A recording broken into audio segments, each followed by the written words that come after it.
one bus stop for Lock Street Station towards Fremantle, with the one for cars being on the other side of the road, of course.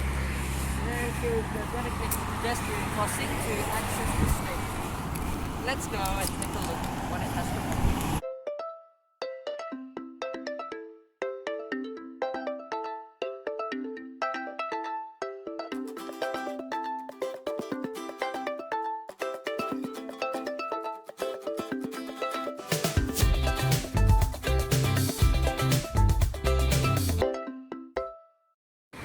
We have just crossed Stirling Highway, I believe this is.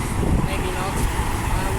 We're going to go up these stairs right here to the station. There's also a ramp on this side for wheelchair users. Now we have to cross this pedestrian maze across the tracks. That's a good view down there, and you can see Karrakatta where we just were. Let's cross over. Here is platform 1. There is an open station system and a few facilities inside the hut, like this inn over here, and all the stuff under the hut. Lock Street Station is a very minimalistic station. It has nothing, as you can see, empty platforms. All it has is the ticket machine and information emergency point, as well as a defibrillator and seating. Same on the other platform, but from that side it's outside the hut, which is like usual for some reason. On platform 2 it's usually outside the hut. Okay, yeah, that's everything there is here. The station is located 8 kilometers from Curzon 1, only 600 meters away from the Karrakatta station.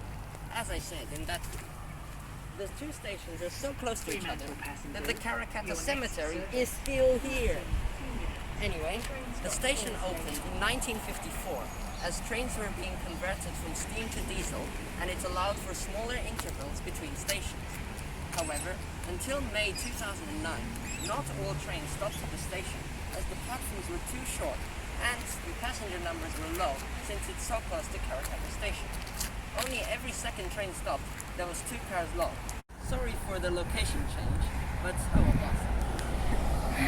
Anyway, but right now we just had our first magpie swoop of the year, with 5 magpies sitting in that tree, swooping down on every cyclist that goes past on the PSP that goes next to the station. So let's continue with what I was saying. In May 2009, the platforms were extended to accommodate for longer trains, which meant that trains could stop at every time, but they didn't until 2019 on the 21st of July, when all patterns were reverted. This means that sometimes trains used to skip this station and other stations like Grant Street, while other times they skipped stations like Karrakatta down there and Swanbourne. Here you can see the actual place where the platforms have been extended from. You can see how it looks grey up until the 2-car stop marker, and then it indents and looks brown up until the end to the 4-car stop marker. Over the fence, next to the train replacement bus stops, there is a small car park. Very small, unlike the Karrakatta train station 500 or 600 meters away. Despite the car park, the station does not get a rating of 2 and stays down low at 1. At one of the most minimalistic stations on the entire Transperth network. 1 star for this bad station. Oh, the train. Why don't we start the train clips now?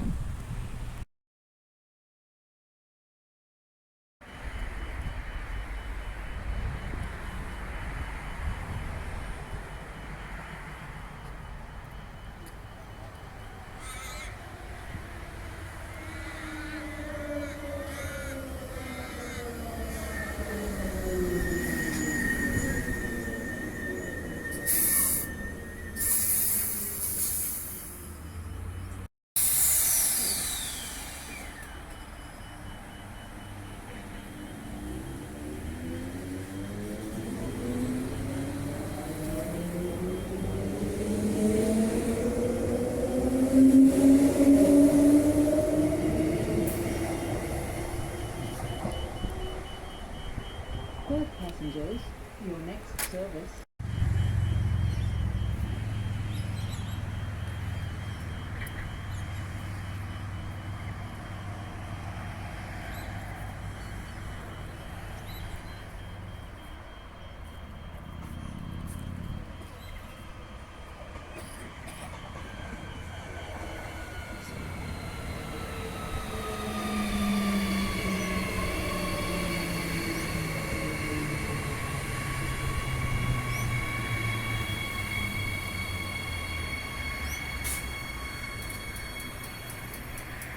rotation stretch.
see this?